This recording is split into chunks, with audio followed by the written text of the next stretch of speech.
না আমার বাণী শুনলে পরে বক্তা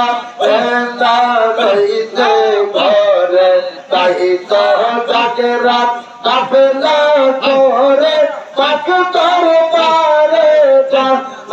রে শোন বাবার পাগল জানে গইয়া আল্লাহ আল্লাহ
Oh